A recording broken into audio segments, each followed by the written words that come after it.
Hi, Michael. Hi, Randy. How are you today? How are you? Good. I'm okay, apart from being laid up with a broken leg. Oh, no, I won't keep you then. I just, a few minutes. No, goodness, no.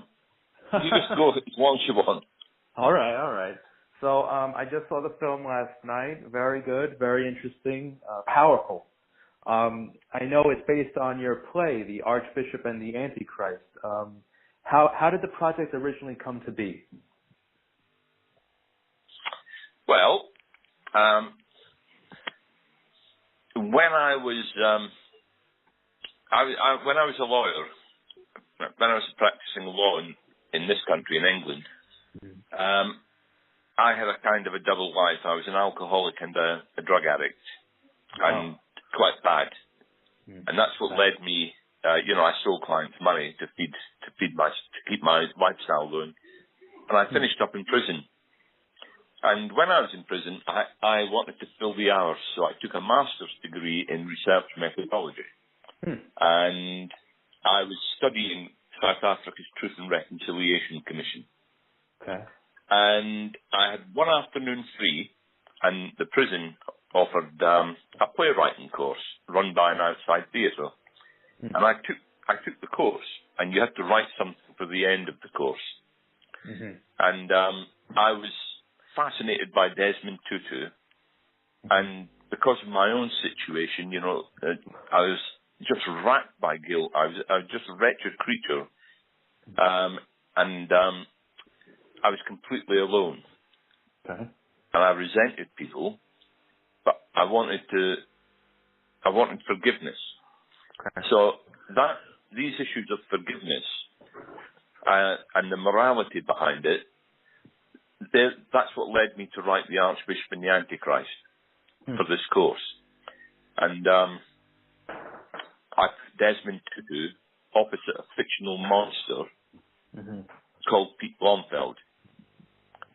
And the people when I handed it in, the people who ran the course, they entered it for an Amnesty International competition, and I won. Okay. And nice. I then became basically a professional playwright, and people liked my work.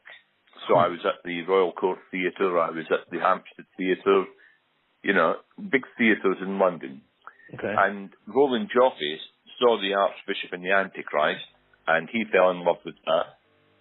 We met up, and we started to work on what is now The Forgiven. Okay.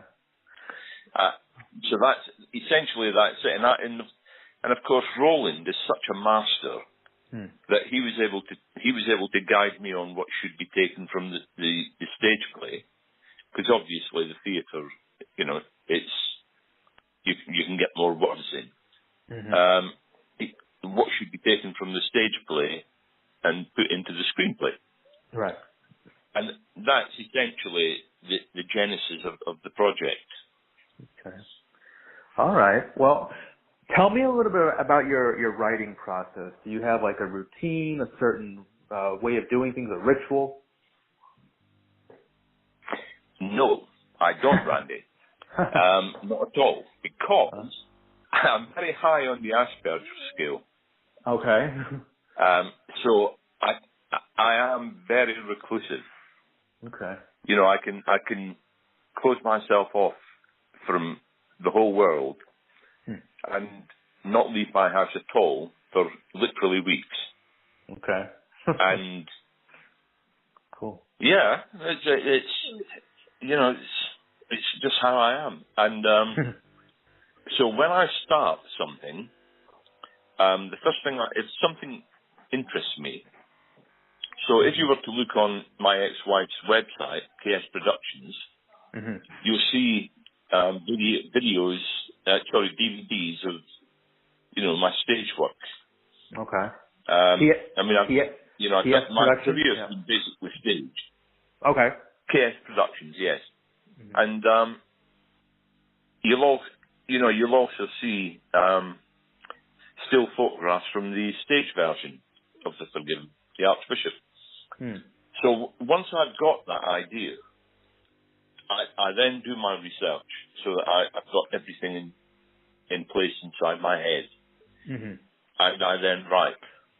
Okay. And I write non-stop. So I wrote The Archbishop in 5 days. Wow. Now I'm curious. Yeah. Do you have any? So 5 days. Okay. And now, how long did the screenplay take to write? That took 11 days. That was a bit longer. Uh-huh. Okay. And that's because I was working with Roland. Mm-hmm.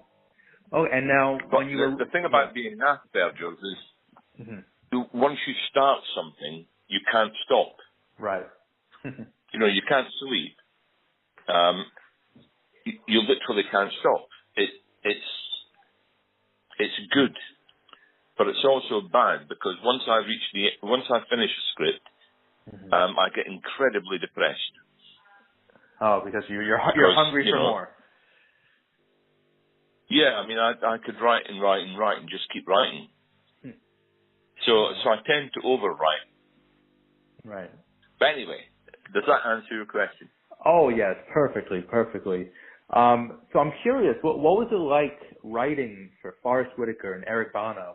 What was it? Was there a connection there? Did you have them in mind when you were writing it? No, I didn't have Eric in mind. I had Forrest in mind because Forrest had been there right from the start, from 2011. And Forrest, I don't know if you've met Forrest or if you met him last night or met him before. No, not yet. No. Forrest is an incredibly humble man. Mm-hmm. So Forrest doesn't say, I think things should be done this way. Forrest says, was that okay? Mm-hmm. Because I can do it. I can do it this way if you prefer. So Forrest is very humble, very gentle. He's and very easy to write for. Interesting. And Eric is just a joy. But Eric wasn't who I personally had in mind from the start. Right. When I was writing Blomfield, I had Joaquin Phoenix in mind. Oh, interesting. Huh. Okay. I could have seen that. For some reason, he popped into my...